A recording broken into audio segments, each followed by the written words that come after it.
مولاي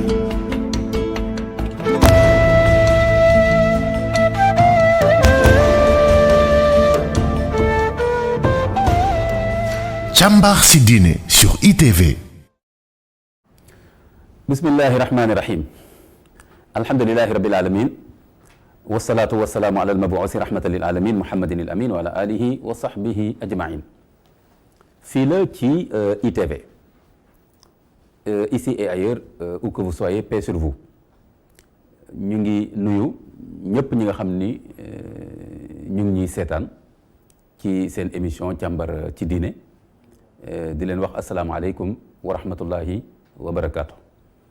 Di tàmbalee émission bi toujours di fàttali sunu bopp di leen fàttali ñu bàyyi xel bu baax wàccoo ak les mesures barrières ndax fi réew mi toll ku nekk su ñun war na taxawaay bu responsable mooy moom ci boppam mu wàccoo ak mesure barrières yi ba pare ñi mu séqal waxtaan mën leen a sensibiliser ñi mu yilif njabootam ay dëkkandooram ay am di jàmmam ñu leen di bàyyiloo xel ci ñu respecter mesure barrières yi ndax xam ngeen ni feebar bi duñ wax sax delluwul ginnaaw ci réew mi waaye da nga naan sax mi ngi gën di law ci réew mi kon nag nañ gën a fagaru te mesure barrière rek la ñu am fi mu nekk nii ngir mën koo jëfandikoo àddina bi yëpp moom la ñuy jëfandikoo te gis nañ fu ñu ko jëfandikoo teg ko ci yoon law bi dana dellu ginnaaw kon nag ñu ngi ñaax sunu bopp di leen ñaax yéen ñëpp waa askan wi waa réew mi ci ñu respecté bu baax a baax les mesures barrières te nag dafa ànd bu baax ak jàngale l'islam parce que ci tënk moom lu ñu la mën a wax ci jàngale l'islam ci mbas ci tënk daal dañ koy daw li ci ñëw yëpp ci yem sa sal la mu ci wax ak sahabatul kiram lañ ca doon def mooy mbas moom ku nekk na nga ko daw na nga ko mën a dawee kon nag tey jii ku am masque ku mën a raxas say loxo ak yeneen mesures yi ñu ci wax yëpp moytu yenn daje yeeg mbooloo yi noonu la ñuy dawee mbas kon nag ànd na bu baax ak jàngale l'islam moo tax ñu gën a sawar ci di ko fàttali suñu bopp di ko fàttali askan bi di ñaan nag suñu borom subhanahu wa taala mu dimbali ñu ginnaaw bi ñu taxawee bëgg dimbali suñu bopp ci suñu wér-gu-yaram dimbali suñu askan di ko ñaan moom it mu ñëw ak yërmandeem dimbali ñu ñu koy jox suñu tuub di ko ñaan njéggal ku nekk suñun war nga wax ne lan laa def ba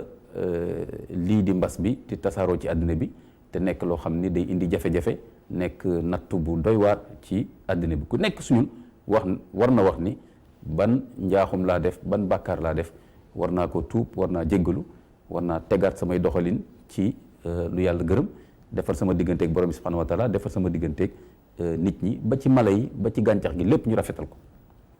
su ko defee kon mbokk yi am di jàmm yi ñi seetaan ci càmbar ci diine suñu waxtaanu tey gis ngeen ko noonu ci écran bi les médias face au champ religieux bërëbu taskatu xibaar yi fa ñuy liggéeyee nga xam ni ñooy jénnee xibaar ñu leen di wax ci tubaab média face au champ religieux seen jëflante ak keppaaru diine nan lañ ko war a mën a jàngatee loolu jara jàngat la ndax boroom xam-xam yi nga xam ne ñoom laa nar a séqal waxtaan bi danañ ko càmbar bu baax faram-fàcce ko bu baax ñaar la yoo xam ni seen jëflante bu teguwul ci yoon sell rafet mën na indi fitna ci réew te seen jëflante bu tegoo ci yoon te sell te rafet réew ma mën nañoo am jàmm ba pare xéewal yu bari di fa feeñ kon loolu nag pour mu mën a am foog ñu waxtaane ko réew mi nag mën na ma ci xaw a jaaxle tuuti Sénégal parce que daanaka bu jafe-jafe amee rek ñu ne na ñëpp noppi bu kenn wax te yaakaar naa loo xam ni waxtaane wuñ ko woo ña ci war a waxtaan ñu waxtaan ca woo ña ca seen xam-xam màcc ñu ñëw toog waxtaane ko teg ko ci xam-xam ak teggin yi mu war a àndal kon loolu duñ ko mën a saafara kon nag daw ko amul njëriñ waaye nag waxtaane ko ci yoon tamit am na solo loolu moo tax ñu jël thème bi ndax fan yi am na lu fi jotoon a xew mooy am benn bërëb boo xam ne dañu fay tasee xibaar benn këru taskatu xibaar boo xam ni dañoo jénnee benn xibaar ci benn kuréelu diine am ci ñoom ñoo xam ni dañoo mer dem ci kër ga am lu ñu fa yàq su ko defee loolu du fi guléet moo tax ñun ci suñu waxtaan du ñu yitteel sax ñuy wax ni ñii bokk ci kërub diine sàngam ñoo def lii wala kërub taskatu xibaar bii lañ ko def, ndax loolu doon na am ci réew mi. kon li ñu gën a amul solo ñun mooy waxtaanee mbir mi, maanaam daal ñiy liggéeyee ci këru taskatu xibaar yi, këru tas xibaar yi ak wala keppaaru diine bi seen diggante nan la war a tëddee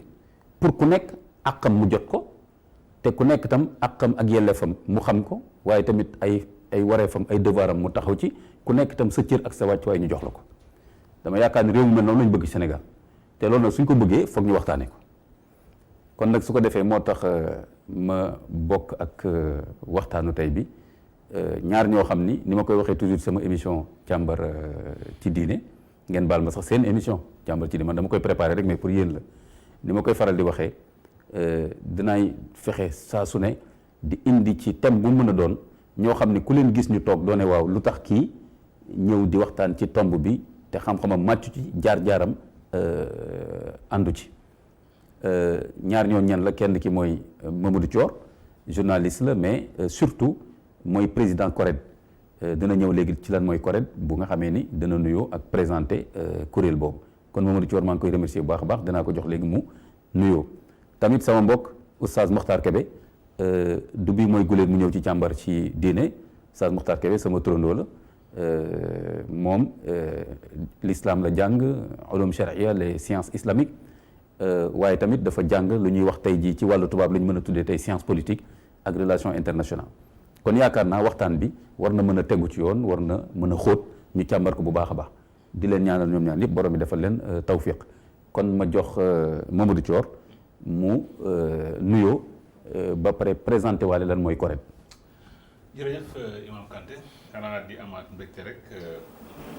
bokk ak yow plateau bi nga invité ñu. di ko ndamoo fu ñu parce que dañu yàgg université ba léegi. nga ñu doon jiite ñu nekk sa ginnaaw bañ fay jàngee. donc boobu ba léegi ñu gàddu ay relation yu mucc ayib. vraiment may rafetlu sa disponibilité parce que saa yu ma la soxlaa si sama liggéey aussi vraiment da ngay teew def ci la moo tax bi mu invité aussi man hésité wu ma benn yoon. journaliste la comme ni nga ko waxee yàlla def may jiite kuréel bi ñuy wax CORED. CORED nag mooy conseil. pour l'observation des règles d'éthique et de déontologie dans les médias, pour nit ñi xam lan la. mooy maanaam kuréel boo xam ne dañuy xool ndax ni ñuy liggéey ñun taskatu xibaar yi jaar na yoon. bu fekkee ne am na ay rëq-rëq ñu jéem koo jubante. parce que dañ gëm ne ñun ay nit kese lañ. donc li ñuy def mën nañu am njuumte. mais dañu gëm ne bu njuumte amee itam ñu ni neen war nañ koo mën a càmbar. xool lan mooy rëq-rëq yi. jubante ko donc loolu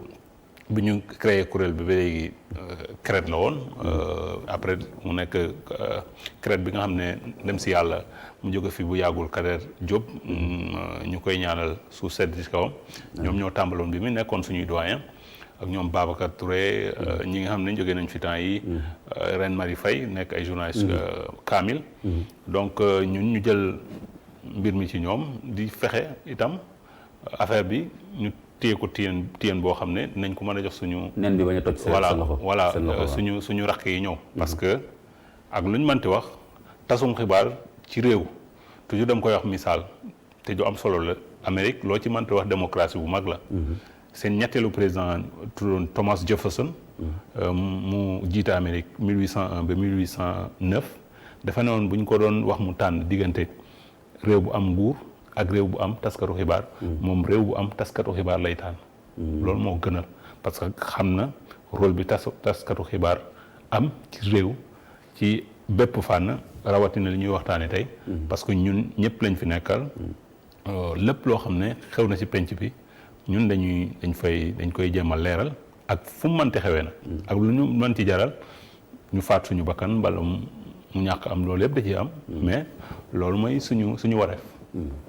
Tabarkallah Mamadou Thior président CORED ñu ngi lay jaajëfal bu baax ci waxtaan bi su ko defee ma jox Oustaz Mokhtar Kébé moom tam mu nuyoo. asalaamaaleykum wa rahmatullah. waaleykum salaam. Imam Ahmadou Mokhtar Kanté maa ngi lay delloo nuyoo di nuyu téléspectateurs yi nga xam ne ñooy topp émission bu am solo bi di càmbar ci diine ñaan yàlla mu defal ñu tawféex ba nga xam ne dinañ fi wax ci tomb bu am solo bi loo xam ne lii dana jariñ askan wi nuyu sunu xarit aussi Mouhamad ñaanal ko yàlla mission bi nga xam ni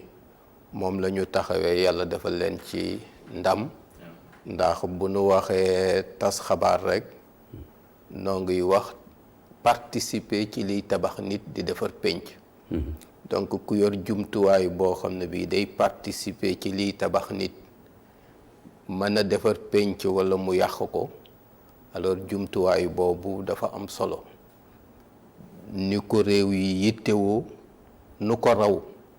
la ko diine yittewoo buñ demee ba ci biir waxtaan wi xëy na loolu dana gën a feeñ incha allah d'accord dana gën a feeñ parce que li Mamadou Thior wax sànq que CORED mooy kuréel boo xam ne dafay saytu seen liggéey ndax sell na ndax tegu na ci yoon ndax rafet na boo amee ay njuumte tam nan lañ koy jubbante wax dëgg yàlla loolu neex na dégg kon xëy na ñàkk xam yooyu ak xëy na ñu ñàkk ko leeral léeg-léeg mooy tax nit ñi foog ne këru tas xibaar yi lu leen neex la ñuy def nu leen neex la ñuy taxawee te fekk kon loolu njuumte la parce que am nañu ay loi am nañ déontologie ak ay teggin yoo xam ne noonu la ñu war a doxalee seen liggéey kon su ko defee dinañ ko càmbar bu baax a baax indi ci tamit les gis-gisu l'islam parce que buñ nee l'islam ci Sénégal looy waxtaanee boo ci dugalee l'islam war na mën a gën a baax war nañ ko gën a mën a defar su ko defee Mamadou Thior dama la bëggoon laaj ci wàllu tas xibaar média yi wax nga léegi Jefferson loolu mu jotoon a wax da ngay dégg léeg-léeg ñuy wax naan sax affaire u média sax mën na nekk sax 4e pouvoir waaw mais tam léegi da ngay dégg ñuy wax affaire état de droit di wax affaire u démocratie di wax affaire u bonne gouvernance léegi média yi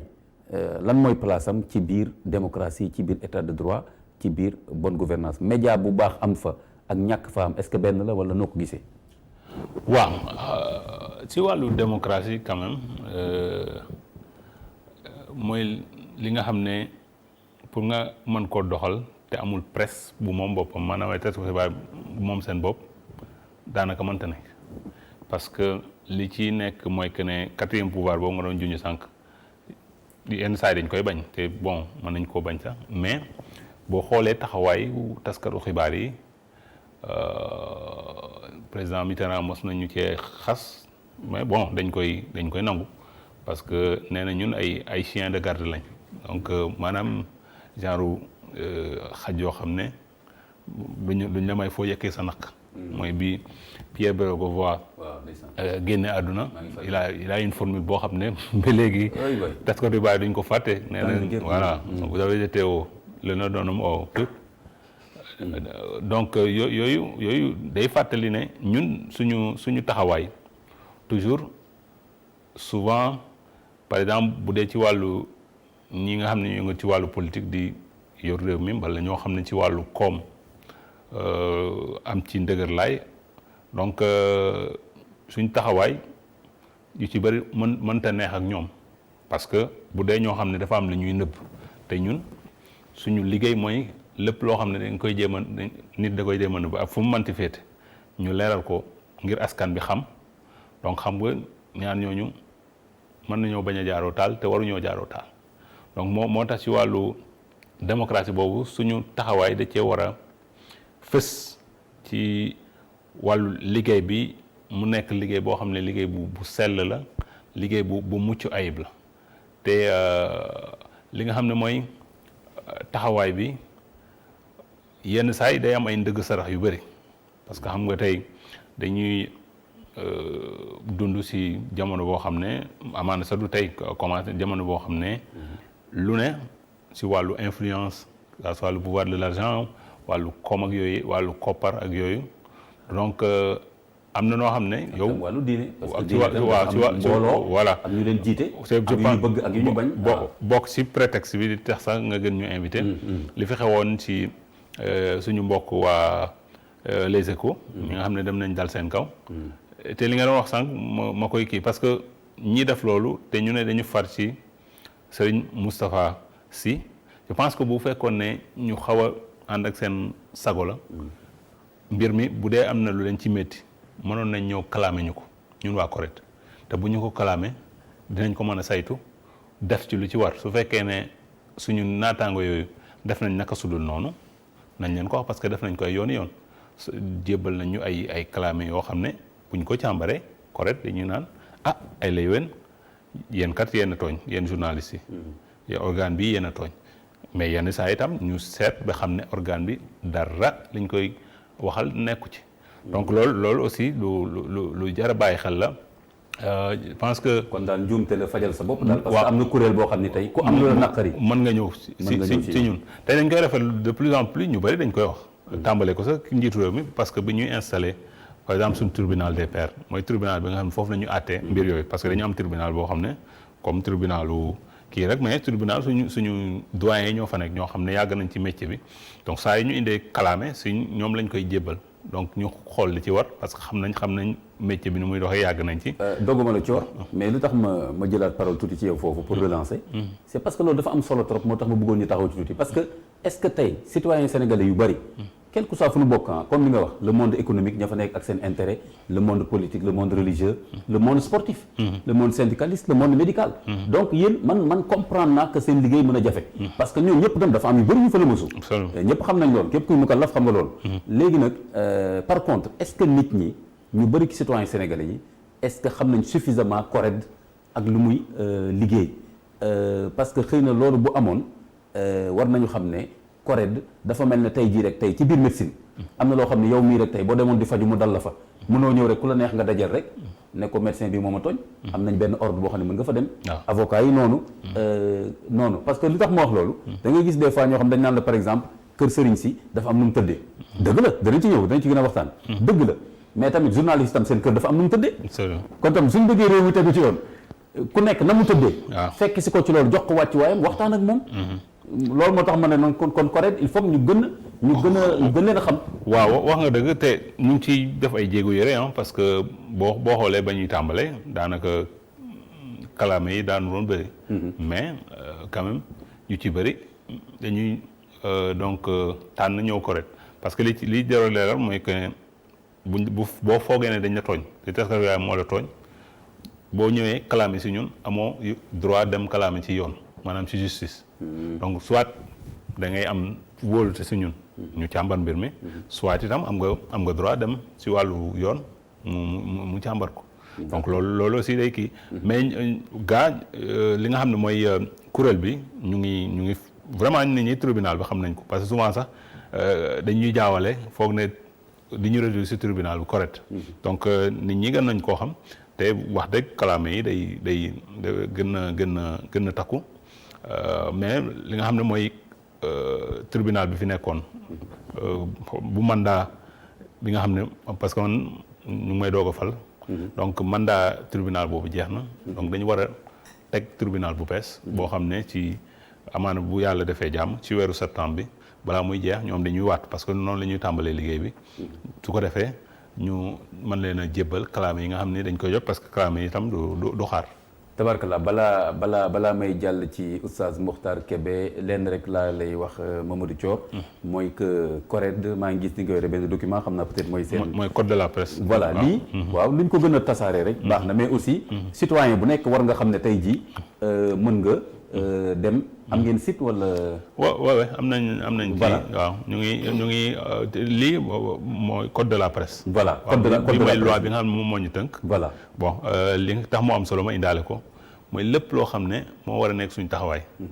mais est-ce que ñu voté nañ ko daanaka voté nañ ko waaw voté nañ ko coow li kañ mooy décret d'application bi ñuy xaar d'accord décret d'application ñetti at a ngi nii ñetti at ñu koy xaar parce que tant que njiitu réew mi signé wu ko duñ ko mën a appliquer te moo ne ay ngénneel yu bëri ñu ngi ci biir ci wàllu information sensible yooyu nga doon kii si wàllu thème yëpp nañ ci xuus waaw d'accord mais li ma doon bëgg a wax en tout cas kon peut-être da ngeen di xaar ba am décret d'application bi mais man li ma doon suggérer déjà mooy que ngeen fexe particulièrement ci thème émission bi ngeen fexe ba particulièrement këru diine yi ñu jot ci document bu mel nii waaw normalement dañ ko war a xam parce que ñoo tam ay citoyens lañ dañu war a jot ci information mais baax na rek yéen bu ngeen leen ko joxee ñoom au plus haut niveau bu ko defee du ñàkk ñoom buñ ko jàngatee bu baax bu dara xewetee danañ mën a xam fii déjà nu muy tëddee kon ñu dem ci xarala bi ci Ablaye après ñëwaat continuer waxtaan gaaral bi alhamdulilah rabbil alamin kon Mamadou Thior Corrède gis nañu leeral yooyu foog naa am na solo balaa li tubaab di wax rek wax bi di dem dans tous les sens ci lu sensible lu mel nii ñu teg ko ci yoon ba xam li ñuy waxtaan lan la léegi Oustaz Mokhtar Kébé balaa ñuy gën a sori encore ci waxtaan bi ñaar ñooñu médias yi ak tamit këru diine yi seen jëflante nu ñu fexee ba mu sell bu ci njuumte amee tam nu ñu koy jubbantee parce que tam kenn warul jàpp ne njuumte du ci am parce que tam njuumte day am fépp su ko defee nag léegi mais Oustaz Mokhtar Kébé li ma bëggoon njëkk a laajte mooy place su média noonu ci réew mais su may wax place su média li ma ci gën a jublu mooy média bu ci biir bonne gouvernance loo xam ni day gën a dëgëral askan bi sellal diggante nit ñi et cetera loolu yow fan nga koy dugal ci l'islam est-ce que tey jii ñun war nañ jàpp ne média affaire occident la affaire modernité la l'islam daal ay jàkk la soxla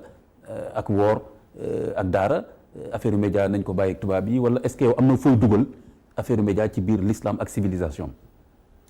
waaw l'islam dafa yittewoo question wu média parce que dafa am message boo xam ne bi mu ngi ko jëmale ci adduna bi donc ku bëgg a waxtaan ak adduna il faut nga am jumtuwaay bu la dimbali jumtuwaay bi lay dimbali nag mu ngi dépendre ci jamono bu ne ban jumtuwaay mooy bi gën efficace jumtuwaayu démb moo doon kàddu gu jot ñu koy jotale ci moyens yi amoon kàddu googu boo dellu woon ci jàngale l'islam ni mu ko yittewoo ngir kàddu gi nekk kàddu gu am njariñ ni mu ko yittewoo ngir kàddu gi nekk kàddu gu jub ni mu ko yittewoo ngir kàddu gi nekk kàddu guy jariñ ni mu ko yittewoo ngir kàddu gi nekk buy tabax nit ni mu ko yittewoo ngir gàttandu kàddu goo xam ne gi day yàq loolu lu yaatu la mais lii ñu tuddee média nga xam ne day joxe information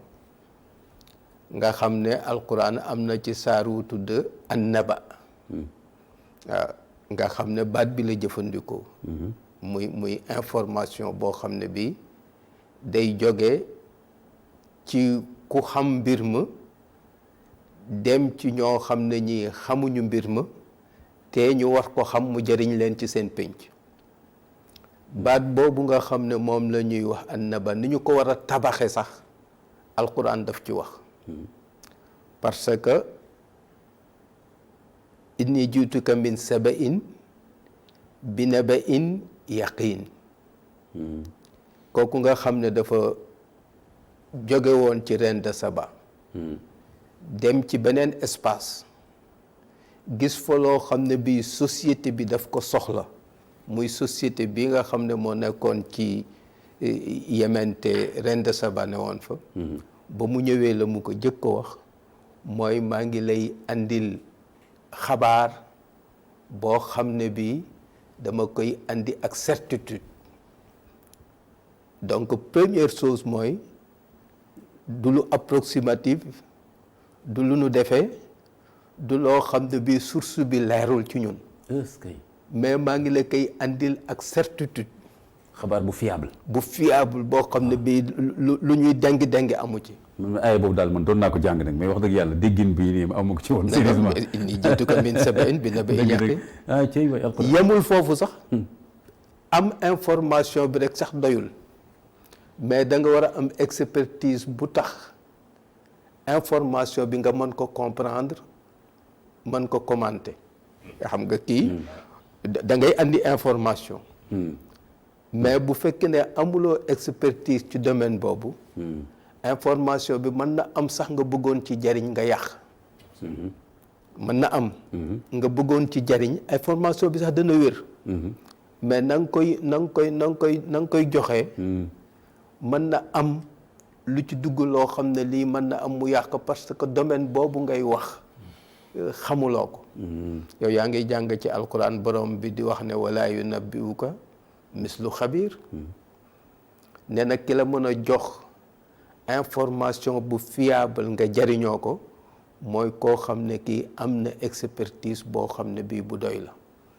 ci loolu mu lay wax gis nga domaine bi nuy wax nii muy domaine wàllu diine li ci gën a andi jafe-jafe mooy la plupart ñi ciy joxe information xëy na domaine boobu seen xam-xam bare yu ci loolu mën na indi jafe-jafe bu metti parce que da ngay jëfandikoo ay code da ngay jëfandikoo ay symbole da ngay jëflanteeg ay personnage boo xam ne bii kenn ku ne àdduna boppam la léegi nag loolu bu fekkee ne yow domaine boobu kenn tàggatu la ci walla tàggatuloo ci sa bopp alors mën na andi jafe-jafe kon da nga bëgg a wax ni genre comme tey jii ni ñuy amee ay journalistes spécialisés ci sportif économie fiscalité ak yooyu kon yow da nga gis ne Sénégal des na ñu gën a former ay journalistes sur le champ religieux foog naa loolu nga bëgg a wax daf ci war a am kii da nga ma koy noteel Mamadou après di nga ci ñëwaat loolu dafa mënula ñàkk dafa war a am dañu war a am ay journalistes dañu spécialisé wu ci li nga xam ne mooy aju ci diine ngir diine dayo bi mu am ci suñu réew ak ni mu naqaree comprendre ak ni mu sensible yooyu yëpp boo ko dajalee alors day tax mu yombal liggéeyam ba nga xam ne lenn lu ci ne dana am fu mu ko teg donc pour me résumer ngir tontu sa tontu bi mooy sa laaj bi pardon mooy média ak communication ak information dafa am cëslaayam ci diine yonent sax bu la neexoon nga ne communicant la ci lépp parce que li muy def lépp mooy jël information mën na am information bu ko jógee ci borom bi jël information mën na am information bu ko jógee ci benn situation information boobu mu jaarale ko ci ay yoon yoo xam ne yii déterminer ko ngir benn cible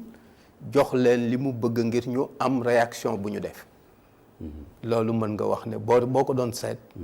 alors mooy dayo bi nga xam ne communication walla média am na ko ci diine mooy jumtuwaayu tas xabaar la boo xam ne bii diine daf ko fonk tëralal ko ay yoonam tëral ko ay réglam tëralal ko atteem tëral ko ay principe yoo xam ne yi mooy principe yu koy doxal yoo xam ne yi boo ko seetee ci yooyu ngeen di wax seen déontologique yooyu daanaka benn boo ci jël yi ci gën a bari du benn boo ci jël mais yi ci gën a bari boo ko génnee teg rek mën naa la wax demal ci aaya sàngam wala demal ci hadis sàngam wala demal ci fee sàngam parce que lenn lu ci ne l'islam daf ko encadré ngir bañ mu yàq société mais lépp muy defar société ndax doole ji mu am ak influence bi nga xam ne mën na ko def. tabaarakallah kon déjà mi ngi noonu waxtaan baa ngi noonu cela veut dire que kon lii di média nekkul loo xam ni diine daf ko desal gannaaw mais bu ñu dégloo oustaz Mokhtar Kébé dafa wane sax ni média dafa nekk sax loo xam ni mënoo koo génne ci diine jumtukaay la bu diine di soxla pour que nit ñi mën a jot ci xibaar waaye tamit nag xibaar boobu dafa war a tegu ci comme ni mu ko indee ci aaya boobu dafa war a tegu ci xibaar bu wér bu ñu mën a wéral ak xibaar boo xam ne tamit ki koy joxe dana xam nan la koy joxe ak ñi mu koy jox seen tolluwaay mu bàyyi ci xel ak li ci aju kon tabaarakallah kon nag léegi su ko defee bu fekkee ni kon média ak diine bii mënul dem bàyyi sa morom kon war nañ fexe ba nga xam ni seen jëflante mën a jekk su ko defee léegi kon bu ma dellu siwaatee ci Mamadou Thior léegi dama lay laaj déjà nga définiral ma parce que souvent da ngay dégg coow am ñu ne non ni information bi ñëwee la am ñu ne du sax information fait divers la et cetera déjà bon techniquement déjà lan mooy information ci boppam kaddu gi lan lañ mën a tuddee information parce que xëy na loolu mën nañu dimbali déjà pour que du lu ne rek ñu ranger ko ci wàllu information mais dëgg-dëgg lan mooy information benn nga yóbbaale laaj boobu nga boole waale ci tamit tontuwaale ma ci lan mooy traitement correct information xam naa doo dugg ci détails yi mais au moins nga jox ñu les grandes lignes un bon journaliste nan la war a traiter une information voilà xam li oustaz Kébé doon wax sànq dama koy rafetlu parce que loolu day wane ne téere bi nga xam ne julliti moom la ñuy kii téere la boo xam ne lépp la ëmb parce que li mu wax fii lu baax a baax la mais bu information toujours da ngay càmbar balaa ñuy mën a wax ne information mooy loo xam ne boo koy yóbbu ci penc bi dina amal waa penc bi njëriñ parce que dafa am solo du ne lu ne tëll nga ne information la nga ne damm na te balaa nga koy xam jamono bi ñuy dund nga xam ne xarala yu bees yi bëri nañ donc journaliste mën nañu wax ne ku nekk journaliste la bon pas au vrai voilà pas au vrai sens du terme parce que souvent da ngay kii sa boo yoree sa dafa am journaliste am animateur voilà am technicien am yooyu yëpp si suñu kii bi dañ ko leeral si suñu texte yi nga xam ñoom ñoo ñu saytu mais boo xoolee taxawaay bi nga xam ne ñun journaliste war nañ ko am ci wàllu information mooy na nekk loo xam ne amal na njëriñ penc bi du loo xam ne ay naxee mbaay mbala yoo xam ne ay naq sa xandang moom noonu la ko wolof Njaay di waxee na doon loo xam ne lu waxu la te ci wàllu wax bu am maanaam voilà te ci wàllu traitement bi journaliste aussi waru la nekk koo xam ne dafay gaawtu parce que souvent man li may wax parce que yàlla def na yàgg naa ci métier bi ñi nga xam ne tàggat naa leen ci souvent dem leen di wax fexe leen ba mu joxe xibaar te mu wër ki ngeen njëkk koo joxe après di dellu siwaat naan dama juum di baalu man li gën bon si journaliste mooy gaawtu après naan maa ngi jégalu dama juum loolu moom journaliste da ko war a moytu te loolu fan la ñuy rawante ci wàllu traitement boobu nga wax traitement bi mooy que ne saa yu la joxee information nga fexe ba xam ci say source nga croiser source yi maanaam bu dee koy jëlee ak fi muy jógee voilà bu dee bu dee imam Kanté moo ma ko jox ma fexe ba imam Kébé nga xam ne xam na ci aslëf mu wax ma nan la demee ma xoolaat keneen boo croiser source yi di nga xam ndax lii yenu na maanaam wala yenu maanaam nga mën a peese information waaw mais souvent boo xam nga tey presque instantanéité la ñuy donc nit ñi dañuy gaawtu parce que dama koy njëkk a joxe parce que moo ko njëkkee joxe par exemple bu dee xarala yu bees yi nombre de vues yi maanaam ñi koy seetaan ñi koy njëkk a gis yooyu yëpp dañ ci dafa am koom bi ñu ci am ba tax na ba yu ci bëri moo ñuy indi yenn rëq-rëq yi parce que gaawtu boobu après da ngay xam ne yenn saay daf ñu indil njuumte te ci wàllu kon gaawantu boobu dafay mën na weddante ak déontologie bi teggin yi mu laaj. waaw parce que doonte woon sax tamit nekk am na droit jéem a gaawantu mais na nga sàmmante ak voilà ak teggin bi parce que déontologie boobu da dee woo xam ne dañ ko di tënk ci ay charte maanaam am nañ li ñuy wax fii charte Sénégal am nañ charte des journalistes du Sénégal mais souvent li may wax weer yële daanu avant mbas mi di dugg defoon nañ fi tournée ci organes yu bëri après ma photocopier charte des journalistes du Sénégal nga xam ne ñaari fukki point moo ci nekk mais li ma nemmeeku mooy que ne boo demee ci organes yi journalistes yu bëri xamuñu lan la charte bi wax gis nga et moo ne dafay wax point par point la moo war a nekk suñu taxawaay journaliste waru la jaay sa ngor boo jotee information ni nga war a doxalee waroo fexe ba wàllu ak fu mu mënti jógee koom mu jiital la ci wàllu xaalis ak yooyu yëpp donc loolu tuumalaate mbala di sosal nit donc charte boobu boo xoolee itam am nañ charte bi ñuy wax charte de Munich boobu 1971 la Munich moo nekk ci Allemagne boobu aussi daanaka loolu lay fàttali journalistes yi mais bu réew mu nekk presque am nañ charte boppam donc Sénégal aussi am nañ suñu charte li ñu war a góorgóorlu te dama koy wax aussi dama ko tàyyi nañuy dem di gëstu texte yi nga xam ne moom moo ñuy tënk parce que souvent loolu da ngay gis ne bon surtout ñii ñu gën a féete ndaw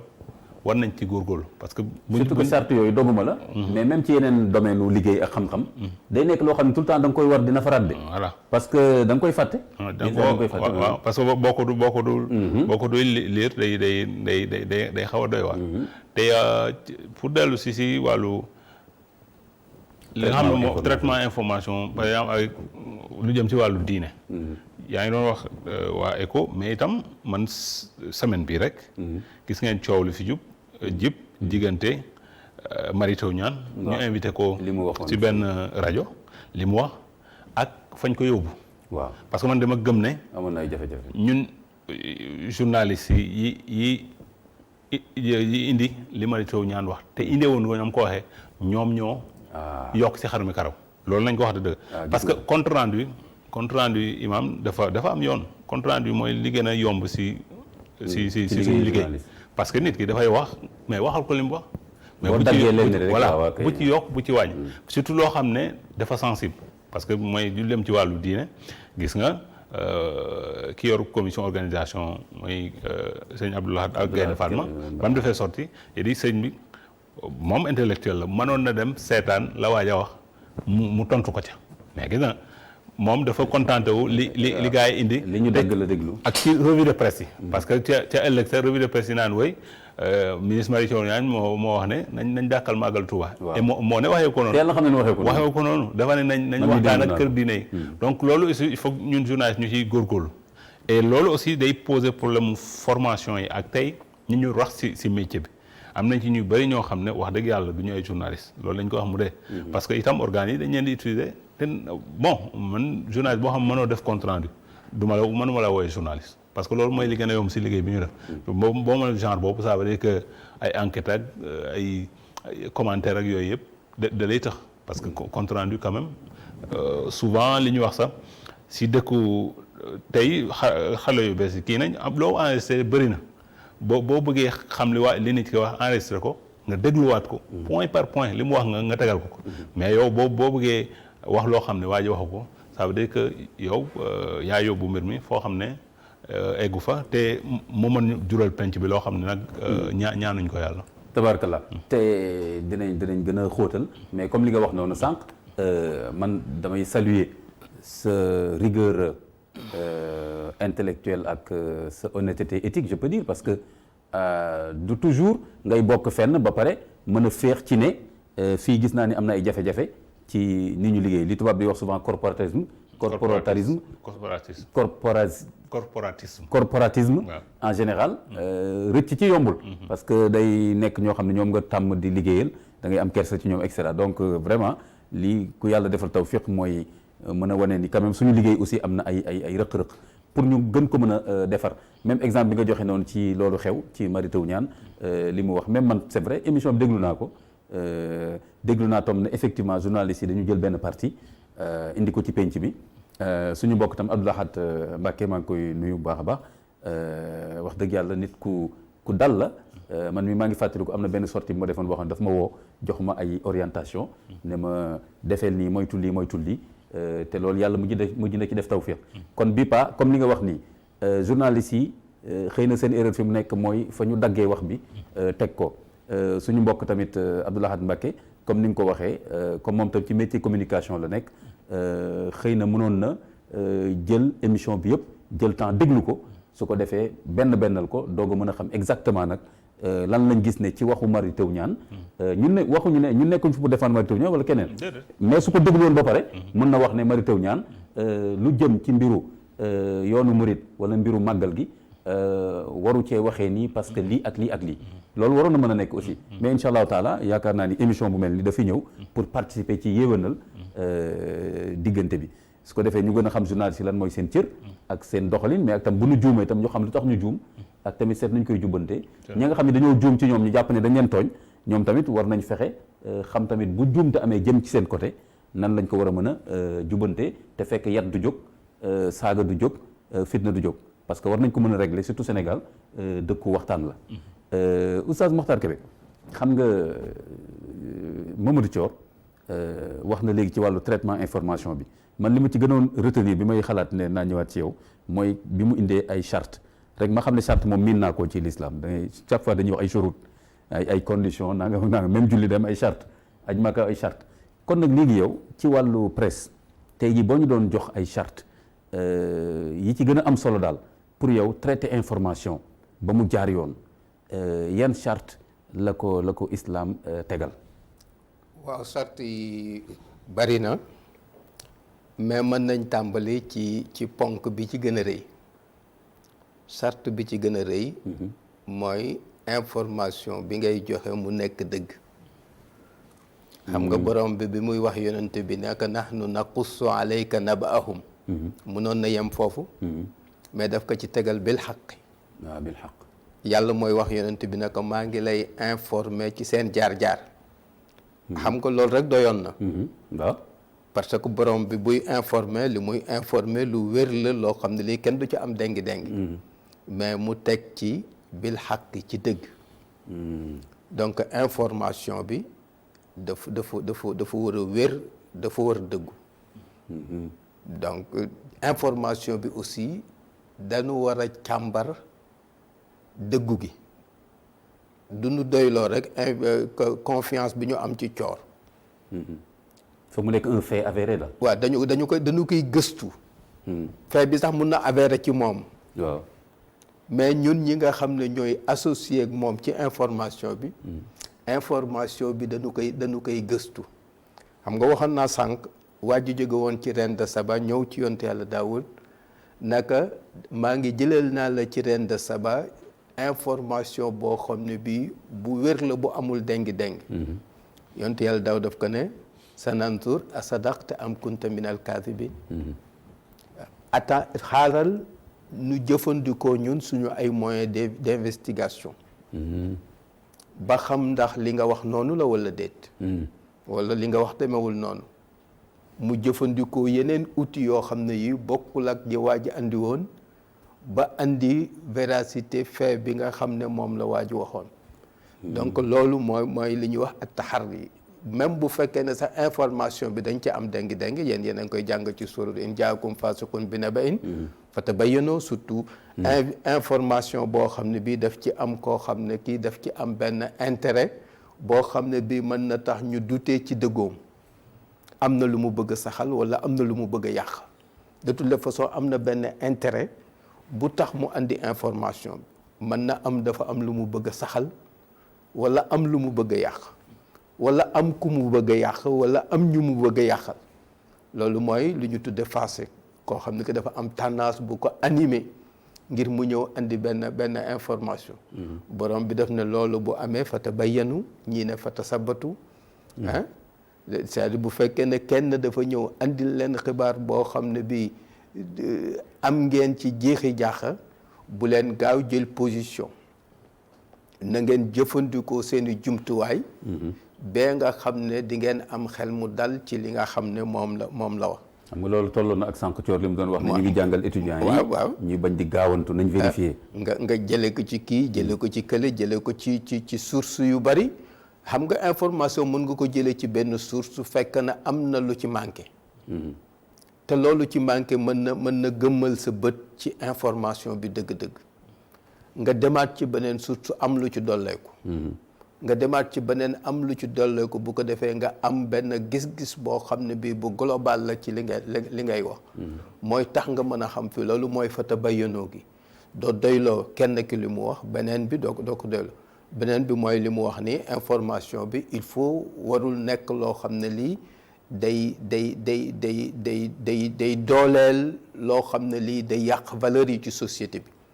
parce que société yi dafa am ay valeurs yoo xam ne yi ñoom ñoo ànd bëgg ko sàmm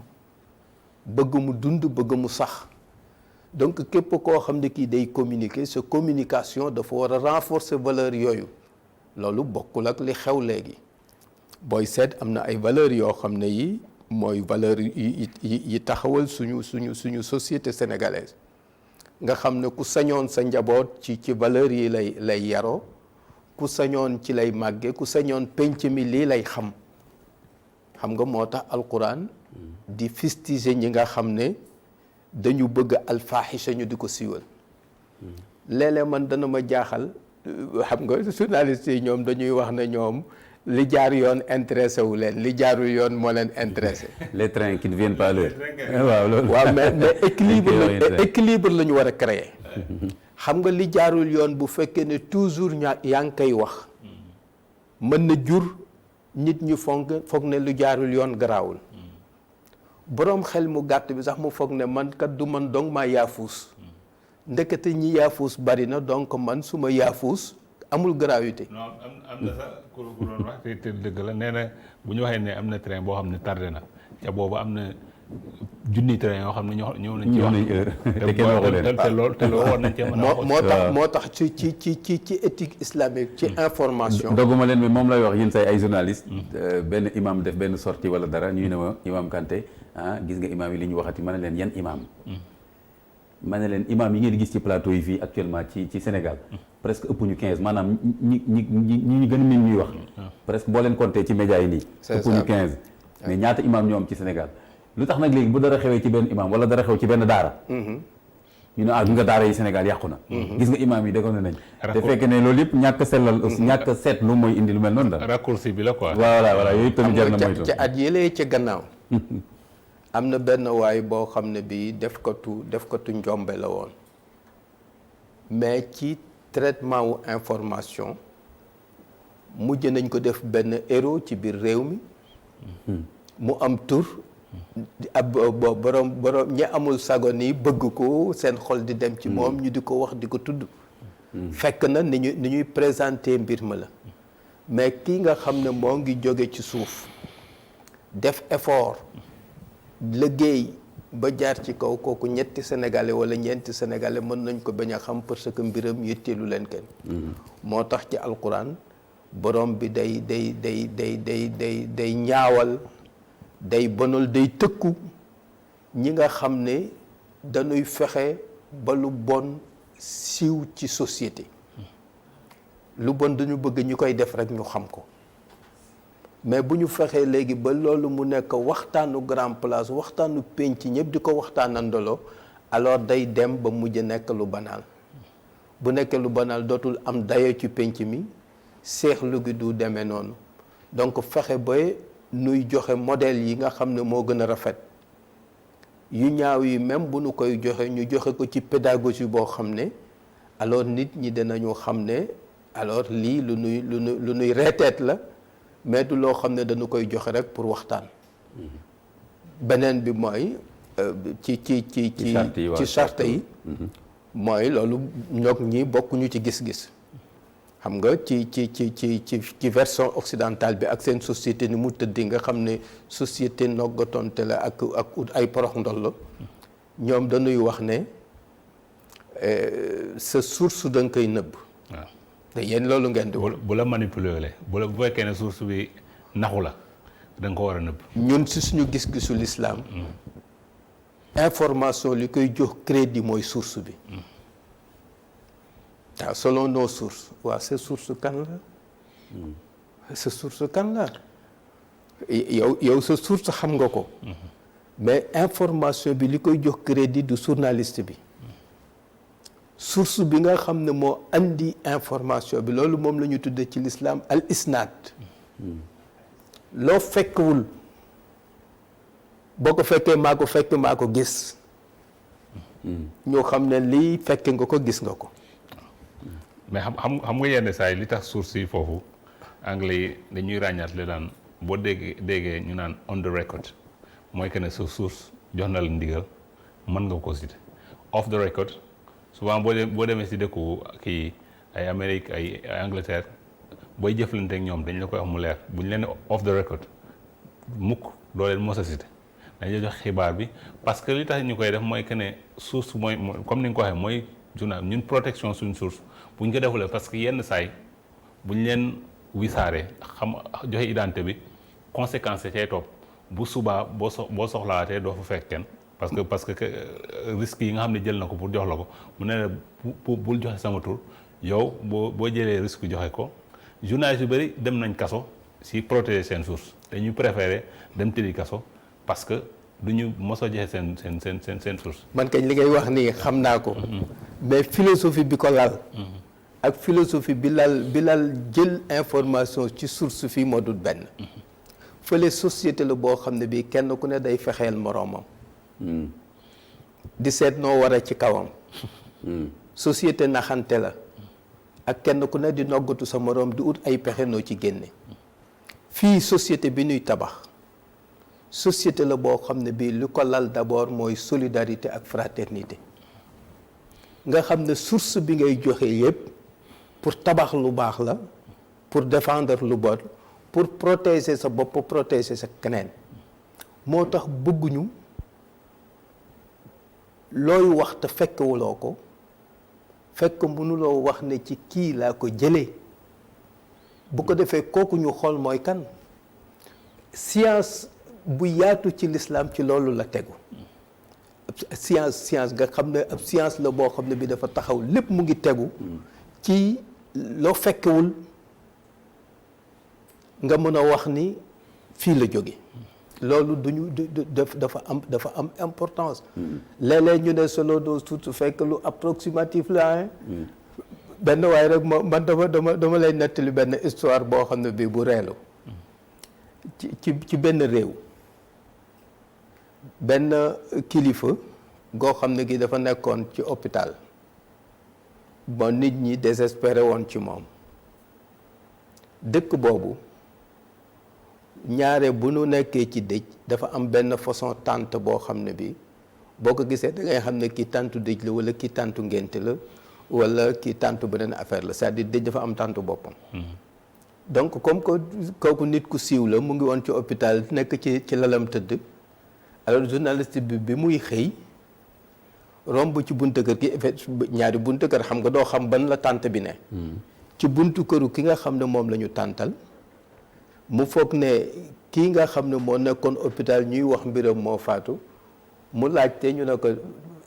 defe naa ne daal diw moo war faatu mu génn loolu ci journalam. ci passe bu njëkk ba bëgg kilifa goo xam ne gi gu sax la xam nga loolu à peu près lu approximatif la nii mais demul ba sa biir mën a wax ne xabaar bi fii la jóge parce que ci defe rek la tegu. source bi protéger ko lan moo tax mooy tooñ l'islam day bañ tooñ. yow da ngay protéger ki la wax affaire bi. mais l'islam day bañ ko tooñ. ki la wax affaire bi mën na am dafa tooñ. ndax te nga war a protéger ki tooñ wala déet. loolu beneen affaire la boo xam ne bii c'est simple. d'accord kon waaw dana li ma gis ne fii c'est très important. mooy que beneen bi imam waaw benn waaye dana la jox loo xam ne lii amul sañ-sañu jox la ko. moo ngi jekku document jàmbur. boo xam ne bii ci tëralinu liggéey ak tëralinu àdduna amul sañ-sañu jox la ko. mais moom def na pexeem ba jox la ko. foofu dañ koy ràññal parce que am na ci yoo xam ne lu jëm ci wàllu ay secret défense dañ koy bind mu leer si wàllu suñu kaaraangeeg yooyu am na foo xam ne fa nga mën a yem. mooy li ngay wax ni man kañ waxuma secret défense. voilà mën na nekk entreprise privée tout court. dama wax rek yu dem ci secret défense yu dem ci wàllu kaaraange parce que am na même affaire fiscalité am na foo xam ne dem foofu ngay yem parce que information yi loo xam ne amaana boo ko yóbbu ci penc bi la muy yàq mooy ëpp la muy defar. justement Thior ci loolu laa doon ñëw. c'est que déjà problème mu source yi. ak seen fiabilité ak nëbbu source yi. Mokhtar Kébé li mu wax man li ma ci jëlee déjà. mooy que ni xëy na jot na waxtaan boobu gën a yaatu. parce que xëy na comme moom li mu wax charte yooyu ngeen di jëfandikoo ñàkkul ne lu ci bari mi ngi bàyyeekoo. ci histoire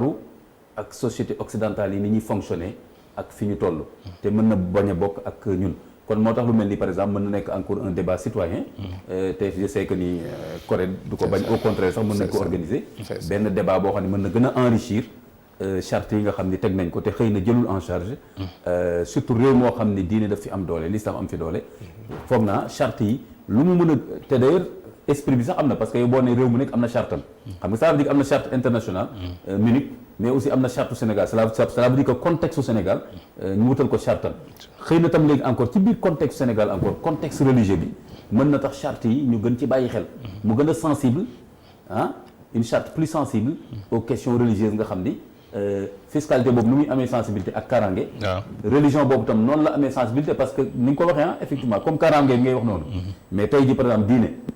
bu fitna amee ci turu diine problème kaaraange lay mujj doon problème sécurité publique lay mujj doon am na lu mu wax sànq lu am solo sànq xam nga yàlla may kenn mu xam lépp donc spécialisation boobu ngay wax lu baax la te ñun dañ koy def léegi c'est-à-dire da ngay gis ay journalistes sport moo ci gën a fës ay journalistes culturels maanaam cosaan ak aada donc religion bi def nañ ci ay jéego yooyu parce que boo xoolee xew-xew yu mag yi fi xew ci année yi quand même année yu peut-être 20 dernières années yi nañ ko daan couvrir ak ni ñu koy couvrir léegi soppeeku na vraiment bu affaire bi avant bu dee màggal wala gàmmu avant pendant et après sama mbokk yi dañ fay nekk vraiment kii ko faram-fàcce ko si anam yu bëri mais li nga wax dafa am solo ñu fexe ba spécialisé aussi information doon ci wàllu diine parce que day tax spécialisation boobu ndëgg sarax yi nga am moo ci mën a am ñu mën koo gën a moytu xam peut-être fi nga war a yem ak fi nga xam ne vraiment boo ko waxee di nga indi njëriñ penc mi te itam indi njëriñ sa bopp parce que si wàllu li nga xam ne mooy religion sensibilité bi li ma wax dëgg la ay nit diine da loo xam ne lu xaw a particulier la nit ñi souvent duñ demee seen xel am na fu ñu toll seen xel ba nekkatu fa donc seen bëgg-bëgg ak seen xër moo leen di yóbbaale te ñooñu boo jëlulee paramètre boobu en compte mooy souvent liy indi ñagas-ñagase comme li nga xam ne moo xew fan yii ak suñu naataango waa ECHO yi parce que ñi ko def xam nga rek pour ñoom sëriñ bi moom pour ñoom dañoo ñàkkee teggin voilà seen kilifa te loolu du rek sax ci diine tey jii même tey boo demee sax ci sport wala ci politique wala ci leneen tey jii itam am na parti politique yoo xam ne tey jii boo laalee ki ko jiite ñu duma la te pourtant du diine nit moo mel noonu daal kon moo tax éducation bi ak liggéey bi jaar yoon moo ko mën a régler léegi mais coor ba tey ma jox la balaa ñuy demaat xaral di ñëwaat dama la bëgg a joxaat encore nga gën a approfondir tuuti foofu mooy gis nga par exemple buñ jëlee li xew ci affaire écho boobu kon dafa indi problème lu ñu tuddee information sensible ak tamit sax problème mu sànq wax nga ko information bu utile ak tamit autocensure maanaam yow ci sa expérience sa jaar-jaar ak tey le champ religieux pour yow tey ji Sénégal ni mu tëddee ci wàllu diine est-ce que journaliste bi ciy wax léegi moom bu amee ay information est-ce que dafa war a gën a def attention encore par rapport ak d'autres champs yoo xam ni c'est moins sensible ak tamit nan la ciy defee attention est-ce que day autocensurer boppam maanaam danaan moom ci boppam mooy toog ne lii mën na indi fitna donte woon dëgg la donte woon source bi ma ko jox fiable na wala da ngeen jàpp ne journaliste bi am na liberté quand même et que champ religieux amul traitement particulier champ religieux maanaam wax ci benn kilifa diine wala wax ci benn communauté religieuse wala kii nu ñuy doxalee yéen da ngeen jàpp ne journaliste bi am na liberté am source am indi ko ci penc mi sans jéem ci soppi dara wala jéem ci naj dara. non xam nga lu jëm ci wàllu diine xeet dañ koy wax suñu texte yi dañ ci war a ànd ak suñu xeet. waaw ñëw xeet waaso yooyu yëpp mën na parce que mën nga toog fii nga ne woy bambara yi. voilà parce que am na dañu bëgg a yàq Sénégal wala joolaay ay rebelle lañ. même indi problème même na nga koy waxee sax. même bu dee dëgg. mën na indi. safaan boo xam ne yow jub du loolu nga ci mébétoon donc moo tax ci wàllu li nga xam ne mooy autocensure moom mooy li war a mujjee ci journaliste mais du loo xam ne war na ñàkk parce que journaliste bi moom mooy des ak conscience am boo amee xibaar boo xam ne nga càmbar ko xool ndax xibaar bi vraiment boo ko joxee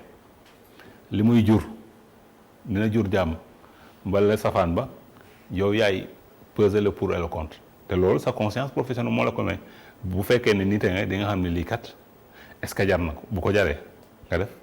bu ko jarulee foofu mën nga xam ne. dogguma la mais par exemple jëlal kaawu éco bi. par exemple dañu wax ne dafa am benn kilifa diine. bu feebar waaw léegi. information boobu yow sa expérience ak sa jaar-jaar exercice pédagogique la nii rek bu ñuy def nii ci biir émission bi. pour yow information boobu yow ci sa jaar-jaar est-ce que tey yow boo yore woon tey benn rédaction tey jii ma delloowaat la encore sa école sa classe. nga am information mel noonu pour yow est-ce que jàpp nga ni information boobu fi ñu toll nii ak feebar boobu wax ne kilifa diine sàngam feebar boobu moo ko dal est-ce que da nga jàpp ne yow noonu nga ko naroon génnee wala yow di nga ko génnee noonu mais ci beneen anam wala est-ce que tey jii kilifa diine bu feebar boobu dal wala benn kilifa politique. parce que dégg nañ médecin bi wax ne am na ay kilifa yoo xam ne bañ ñu xam ne dañoo feebar moo tax demuñu hôpital. te loolu mën na indi ay jafe-jafe ba ñu toog seen kër. léegi pour yow par exemple écho admettons que am nañu information bi. que ni loolu am na. est-ce que pour yow ba tey ni ñu liggéeyee rafet na ni ñu ko génnee rafet na wala pour yow ni ñu ko génnee jaar na yoon donte woon xëy na ñi mu naqari am nañ droit ñu naqari leen parce que dañoo fonk seen kilifa. waaw loolu dëgg la mais ñoom bref lañ def xam nga boobu aussi suñ genre la bokk. maanaam xibaar boo xam ne si tënk. te foofu laay doon waxee sànq gars yi nañuy dem ak seen xel ak seen sago. bref bi boo ko diiree. vraiment dañuy wax ne feebar bi moo ko dal. après ba ñuy jeexal si bref bi ñu ñaanal ko ne yàlla na ci génn ak jàmm. xam nga gëm naa ne ku def loolu jubloo ci lu woon. te li nga xam d'accord mais léegi wax ne benn kilifa. waaw dafa feebar sangam moo ko dal. est-ce que loolu ci seen charte. fi nga xam ne charte yi maye na ko. si nga non loolu aayul gaa mais nga dugg si dossier médical am. foofu la aaye. te naa la nettali mbir. mbas mi c'est dès le départ lañ xaw a raté si niñ présenté feebar bi. ba mu doon loo xam ne dafa ruuslu. waaw stigmatisation bi waaw. man président correct ay du ñaar du ñett si ñi jot a faatu. am na ci benn ndaw soo xam ne déjà kenn xamu ko parce que anonyme la du koo xam ne siiw na. mais ba mu faatu am na benn yéenekaay boo xam ne dañ dugg si dossier médical am ne ndaw si lii la amoon ak laa. waaw laataa ndaw soosu am na ku dëkkoon Rebeuss un jeune de 37 ans ndeysaan nee nañ. ku bokkoon ci sensibilisation voilà sensibilisation voilà mais kooku li ñuy wax si dossier médical am mais du yoon. te foofu ña ko def teyef la. wax naa dem naa foofu waxtaan ak ñoom ne leen lii ngeen def. teyef la waru leen koon def parce que kii bu doon sax ku bokk ci penc mi koo xam ne maanaam dafa siiw koo xam ne kilifa ci wàllu politique ci wàllu amu leen ci yoon waxatuma la koo xam ne kenn xamu ko peut-être waa quartier xam nañ ko waaw mais mënoon ngeen a yem rek ne feebar bi moo ko rey parce que loolu aussi ministère moo doon joxe xibaar yi ne ñii ñoo dee ci mbas mi xam nga loolu aayul boo ko joxee info source bi ministère de la santé mooy comme li ñuy wax ne toujours dañuy joxe suñu source tant que source boo xoolee bul joxe parce que boo xoolee bu dee ci télé bi bu ñuy bind kii information yi dañ lay defal source bi à côté tel moo ñu ko jox mais tant que source boo xoolee ne bu ma cité donc duñ leen cité mais je pense que affaire bi aayul bu dee loo xam ne dañuy yem rek fi ñu yemloo te fi ñu yem voilà tudd feebaru kilifa. voilà mais loolu Thior même ci pays occidentaux yi j'ai l'impression que des fois day am problème maanaam li ñuy wax naan le carnet de santé du président par exemple kii Mitterrand. waaw da ko doon nëbb mais sauf que am na ci réew yooyu ngay tudd aussi. boo xoolee mbas mi mais buñ ko amee ñoom ci seen bopp ñoom ñooy wax kii am nañ mbas mi rusuñu ko wax bon loolu aussi mooy li ma doon wax sànq nañu. si njëlbeen nañu présenté nañ tàmbalee kii bi feebar bi di ko wax foofu la problème yi commencé. mais tamit source bi par exemple écho bi ñu amee source boobu. est-ce que pour vérifier source bi ak croisement yooyu ngay wax. respecter charte yi nga wax kon. est-ce que def nañ ko maanaam li ma bëgg a wax mooy par exemple est-ce que jëm nañ dem. à la source même de la communauté pour am est-ce que ñooñu dañ naan ñooñu soit ñu ne leen waa dëgg la suñu kilifa dafa tawat wala ñu ne leen seen yoon neewu ci bu ko defee ñoom ñu daal ne jot nañ leen confirmé wu ñu infirmé ñëw mais est-ce que par exemple loolu def nañ loolu si peut-être bu fekkee ne bon malheureusement xam nga ba information ba amee gis nga ne ca xew. donc loolu mënoon na nekk genre rattrapage après. bu fekkee ne dañu war a développer information mais gis na ba mu amee. ca bés ba la ci xaw donc loolu aussi day xaw a daf leen di xaw a téye parce que souvent li ñuy wax doo jaay sa bakkan si mbedd mi mais je pense que aussi lu jaar yoon la que bu ñu amee information bi peut source bi leen confirmer bu dee une source médicale ne dafa am bala beneen source ne dafa am feebar ba mu wër te affaire bi ñu ko càmbaree itam information bi dafa wër bu fekkee ne côté kii bi njiitu diine bi ñooñu war nañu joxe seen version oui. voilà mais tamit Thior par exemple journaliste bi moom source bu ko wax ni kilifa diine bi dafa feebar waaw léegi te normalement feebar ci vie privée jàmbur la bokk waaw kon léegi te médecin bi dafay garder secret professionnel waaw léegi nag kon source boobu est-ce que source bu jaar yoon la waxuma leen ne médecin moo ko xam nga fii mu nekk bon source moom surtout suñ dëkk yi nga xam ne bon souvent gars yi téyewuñ seen làmmiñ waaw mais agent ci biir hôpital sax mën nañ gis kilifa dugg rek loolu non man na kii sax mën na nekk ñu gis mu dugg aussi ñu xam parce que nit ñi dañuy waxante seen biir mën nañ koo waxante seen biir mu nekk koo xam ne peut-être du professeur bu koy traité mbala docteur bi agent la boo xam ne am na ci lu wër nga xam ne aussi bon gars yi dañu am fu ñuy jaar pour am seen i information d'accord bu ñu ko vérifié mu wër l'essentiel information bu wëree bu fekkoon ne information bu wërul moom foofu moom beneen mbir la ah d'accord mais kon yow déjà kon par exemple wax kilifa xam nga kilifa diine génn àddina ñu wax ko du am benn tolof lu dul fekk mu nekk erreur xam nga def nañ erreur ne imam Moustapha Gueye génn àddina secret médical journaliste bi ma woo xaaju guddi xam nga waaw bi dama imam Kanté da nga def sawa ma ne ko sawa ma ne comme saa yi ma ne ko saa heure bi nga ma woo guddi na mu ne ma waaw mais rek bon léegi imam Moustapha Gueye lañ wax ne dafa gaañu est-ce que tu peux confirmer ma ne ko non defal ndànk en tout cas soo ma amee conseil ma lay jox mu ne ma ne ko bul gaawantu wax ko de mu ne ma non loolu tax ma woo la ma ne ko léegi may ma 5 minutes ma woo koo xam ni ci association bi la bokk kooku woo secrétaire bi kooku ne ko léegi laa raccroché ak chauffeur il y a 10 minutes dara jotu ko léegi nag journaliste bi woowaat ma 5 minutes après ma ne ko loolu amul de mu ne ma alhamdulilah heureusement moo tax ñun dañ ne woon du ñu gaawantu wax lu mel noonu par exemple mais léegi ci li ma bëggoon ñëw sax bi nga xamee ni par exemple benn kilifa diine wala kilifa politique wala leneen même kilifa si caada en tout cas nit ku siiw même ci kii même ci ni ma la ko waxee ci sportif yi wala ñiy def musique yëpp nii am nañ seen nit yoo xam ni boo waxee lenn ci ñooñu ñu mën nañ dal sa kaw xoole par exemple xale boobu faatu Abidjan woykat boobu nu mu tudd encore di yaara faat mais am na ñu taxaw ne faatuwul dem sulli ko xam nga kon loolu moo lay woon nit du rek affaire diine nit moo doy waar mais léegi ci information diine boobu comme yow ni nga waxee kon wax ne kilifa diine par exemple dafa feebar kon pour yow jàpp nga ni information bu normal la bu fekkee ni vérifié nga bu baax sa source ba am ko te dugo ci détails yi waaw dossier médical am naan ay par exemple dafa amoon diabète ak yi ay yeneen feebar comme yooyu ñuy wax comorbidité yooyu moom bu dee kii bi rek si kii bi ngay am Covid bi moo ko parce que loolu mooy information bi aussi. d'accord kon léegi voilà d'accord léegi kon communauté bi laa bëgg léegi nag ñi nga xam ni ñoom lañ wax ci seen communauté religieuse. maanaam ci benn kuréel lañ bokk. wala ñu wax ci seen kilifa. wala sax comme niñ ko li xew après ci Mary Teuw Niane. wala nga wax ci benn xew-xew boo xam dafa am ñenn ñoo xam ne ñoom seen xew la. léegi boo joxee information bi léegi man li ma lay laaj foofu mooy yéen lan ngeen di xaar ci ñooñu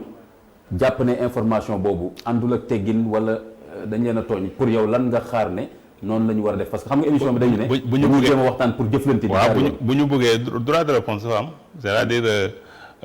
bu fekkee ne yow da nga gëm ne li ñu la bindal bu li ñu la waxal jaaru yoon nga def sa droit de réponse joxe say argument te loolu journaliste bi da ko war a publier dans les mêmes conditions obligation la waaw loi bi moo ñu ko donc yow nga joxe sa lay journaliste bi da ko war a publier parce que loolu aussi day tax yow xibaar bi nga joxe moom mi nga xam ne d'accord ci xibaar bi mu indi ki nga xam ne moom moo koy jàng wala moom moo koy déglu mu mën a ràññaatle te loolu mooy comme li Oustaz Kébé doon wax sànq souvent boo croiser sources yi rek di nga am perspective boo xam ne mooy gën a baax que benn source bi ngay am. et souvent mu mën la induire en erreur mbala mu mën la manipuler. tabaarkalla kon ñu delluwaat ci xarala bi ci Ablaye ñu dem un peu ñu dem ci xalaatu penc mi déglu tuuti quelques sénégalais li ñu wax ci diggante média yi ak këru diine yi.